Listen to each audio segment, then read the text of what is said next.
이원하 변호사의 사건 X파일. 이럴 줄 알았다면 경찰에 신고하지 않았을 겁니다.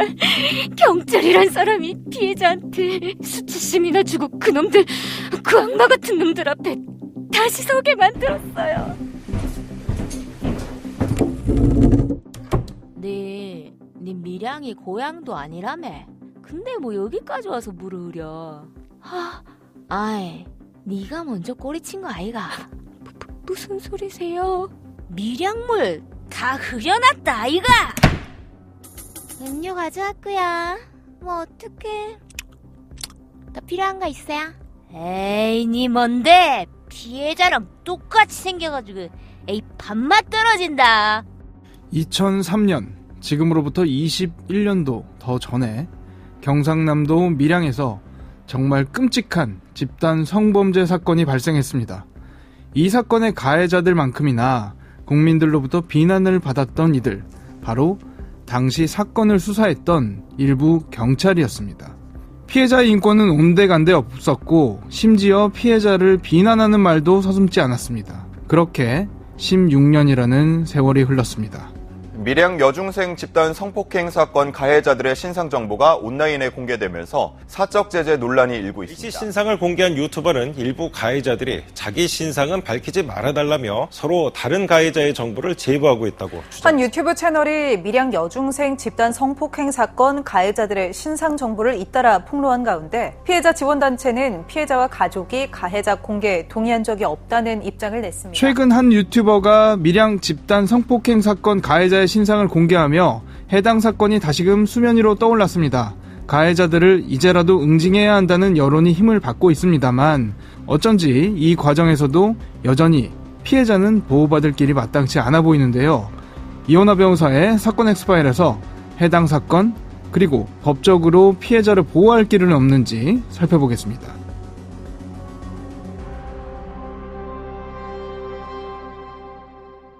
안녕하세요. 이원하 변호사의 사건 X파일 이원하입니다. 오늘은 로엘 법무법인 한민경 변호사와 함께합니다. 변호사님 어서 오세요. 안녕하세요. 로엘 법무법인의 한민경 변호사입니다. 오늘 다뤄볼 사건 파일 바로 열어보겠습니다.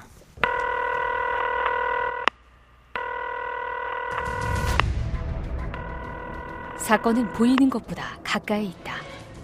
이원하 변호사의 사건 X파일. 밀양 여중생 집단 성폭행 사건. 피해자는 보호받을 권리가 있다.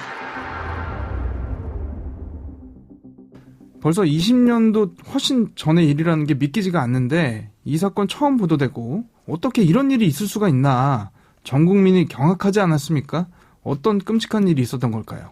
네, 2003년 6월이죠. 중학생인 여학생이 우연히 전화번호를 잘못 눌러서 남고등학생과 통화를 하게 되었어요. 남고생은 밀양에 살고 있었는데요. 이 통화를 계기로 온라인 채팅을 주고받았습니다. 사실 이 남고생은 밀양연합이라는 단체의 비행 청소년이었어요. 남고생은 여중생에게 밀양연합의 두목도 채팅으로 소개를 해주고요. 한 6개월 정도 채팅을 주고받다가 남학생이 여중생에게 밀양으로 한번 놀러와 이렇게 제안을 합니다. 그래서 이제 6개월 만에 밀양에 갔는데 가자마자 밀양연합 무리가 집단으로 여중생을 강간한 것이었죠. 또 이를 캠코더로 사진 찍어 퍼뜨린다고 협박까지 하였습니다.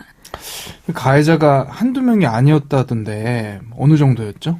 네, 집단 성폭행에 직접적으로 가담한 인원은 44명이었고요.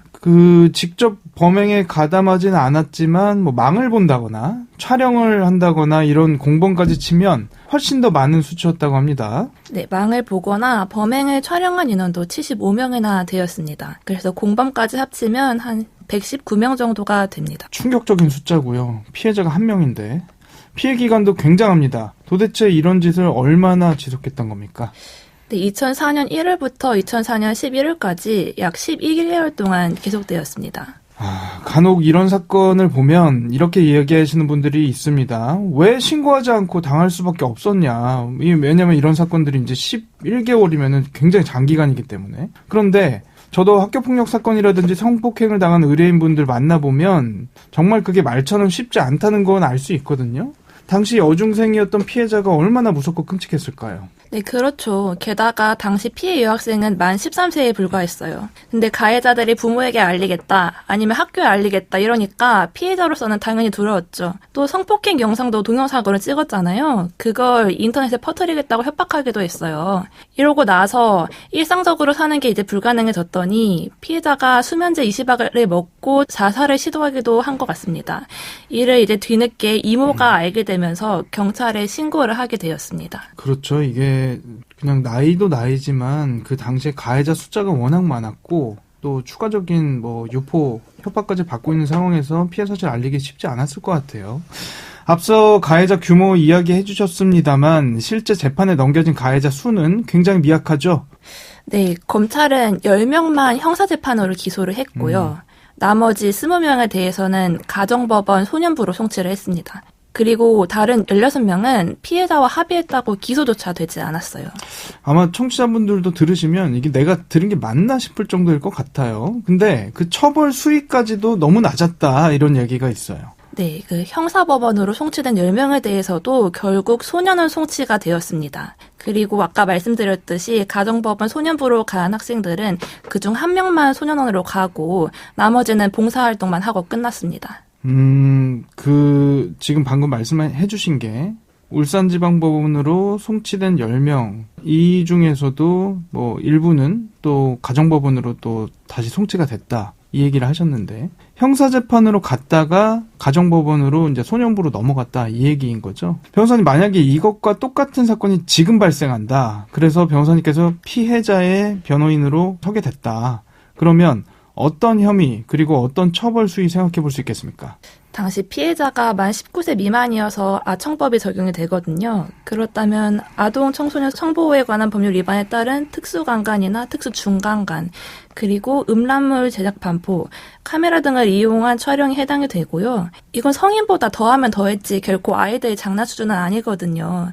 그래서 소년보호 처분이 내려지는 게 아니라 형사재판에서 실형을 내려질 것으로 보입니다. 그 당시에 기소조차 되지 않았던, 망을 보거나 사진을 찍거나 이랬던 친구들도 아마 특수강간으로 다 기소가 되지 않을까 싶어요. 그런데 그때도 지금 말해주신 법이 없었던 게 아닌데 그때는 도대체 왜 그랬던 겁니까? 2013년 이전에는 19세 미만에 대한 성범죄는 피해자의 의사에 반하여 처벌할 수가 없었습니다. 반의사 불벌죄라서요. 이 밀양 여중생 사건 같은 경우에는 또 피해자의 아버지가 피해자가 입원해 있는 병원까지 찾아가서 합의해라 이렇게 이야기도 하였다고 합니다. 또 가해자들의 부모도 계속 찾아와서 합의서를 써달라고 종용을 했고, 이에 지친 피해자가 탄원서를 써준 게 좀 유의미했다고 보입니다. 피해자 보호가 전혀 안 되고 있었던 상황이라고 보이는데 혹시 이 사건을 다시 재판하거나 진행할 수 있는 방법이 없을까요? 사실 이미 20년이 지난 사건이고 법이 바뀌었다고 해서 다시 처벌하기는 좀 어려울 것 같습니다. 수사 과정에서도 굉장히 지적할 만한 부분이 많잖아요. 예, 그렇습니다. 범죄의 발생지와 피해자 주소지에서 조사가 진행되거든요. 그래서 피해자는 아무런 연고도 없는 곳에 가서 계속 조사를 받았다고 해요. 그런데 경찰에서는 피해자에게 네가 미랑 물을 흐린다 이렇게 비난하기도 했고요. 또 피해자와 가해자를 같은 조사실에 두고서 여러 가해자 중에 누가 어떤 행위했는지 가해자를 한번 지목해봐라 이렇게 말하기도 했다고 해요. 또 경찰이 노래방에 가서 도우미에게 야, 피해자가 너랑 똑같이 생겨서 밥맛 떨어진다 이런 모욕적인 발언도 했다고 합니다. 이런 부분들, 아까 말씀하셨던 경찰이 피해자를 모욕하는 발언을 한 부분들, 이런 부분은 법적으로 조치를 못합니까? 네, 이렇게 나이도 어린 피해자가 보호받아도 부족한데 온갖 모욕을 당하며 수사를 받았습니다. 그래서 결국 수사 과정에서 피해자에게 모욕을 준 경찰관들의 행위를 신고를 했고요. 2008년에 대법원은 경찰관들이 조사 과정에서 직무규칙을 위반했다고 보아서 국가가 손해배상을 하라는 취지의 판결을 선고했습니다. 이후에 수사기관의 피해자 인권보호 원칙이 강화되었고 또 성폭력 범죄의 수사 및 피해자 보호에 관한 규칙도 별도로 제정되었습니다.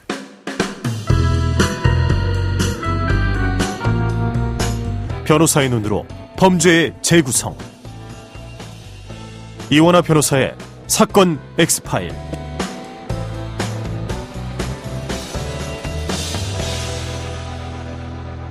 사실 지금으로서는 상상하기도 힘든 굉장히 충격적인 일이 벌어졌던 것 같은데 사건 자체도 정말 끔찍한 일인데다가 가해자들이 제대로 처벌도 받지 않은 점, 그에 비해 피해자는 제대로 된 보상도 보호도 받지 못한 채 여전히 어렵게 살고 있는 점, 이런 수많은 상황들이 얽혀버린 채로 세월이 흐르다가 최근 다시 이 사건이 수면 위로 올라오지 않았습니까? 갑자기 무슨 일이 있었던 겁니까?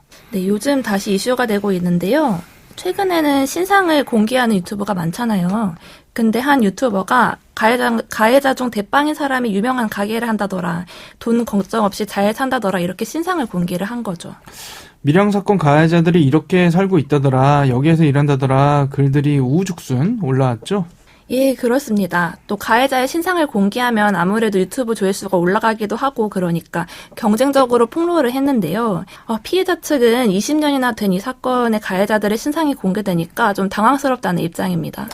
이런 가운데 한 유튜버가 피해자와의 통화 내용이다, 당시 판결문이다 공개하기도 했는데 처음에는 블러 처리한 채 공개가 됐다가 나중에는 이마저도 없애고 공개했었는데 이거 법적으로 괜찮은 건가요?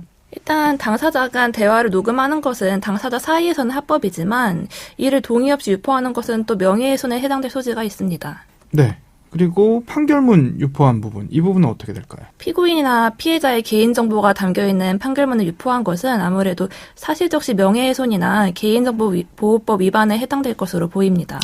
여론은 당연히 가해자들 신상 공개라든지 사적 제재에 적극 호응하는 편입니다. 당시 정말 말도 안 되는 처벌 수위가 나왔기 때문에 이제라도 제대로 응징해야 한다, 이런 여론이 있는 건데요. 문제는 과연 무분별한 사적 응징이 사적 제재라고 요새는 하죠. 피해자에게는 어떻게 작용할 것인가, 피해자는 보호받고 있는가, 이런 부분을 생각하지 않을 수 없다는 거거든요. 어떻게 보고 계세요? 네, 파렴치한 범죄를 저지르고 처벌도 약하게 받고 잘 먹고 잘 사는 것, 그건 참 공분을 살 만한 일이라고 생각합니다. 그치만 피해자 입장에서는 시간이 지났어도 다시 떠올리기 싫은 트라우마잖아요.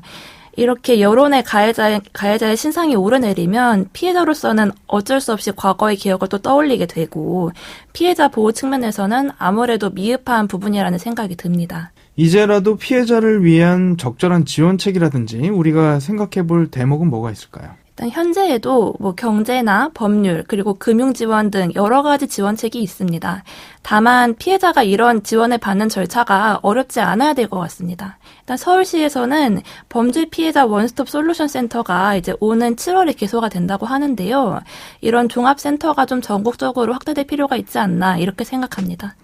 맞습니다. 그리고 최소한 피해자가 본인의 피해 사실을 알리려면 그 알리는 과정에서 어떤 어려움을 겪거나 아니면 수사기관에서 모욕적인 대우를 받는다든지 그런 일들은 없어야 될 것으로 보입니다. 사건 엑스파일 오늘은 여기까지입니다. 끝곡으로 오존의 우리 사이 은하수를 만들어 들려드리면서 이 시간 마치겠습니다. 여러분은 모두 변호받아 마땅한 사람들입니다. 사건 엑스파일! 여러분 고맙습니다.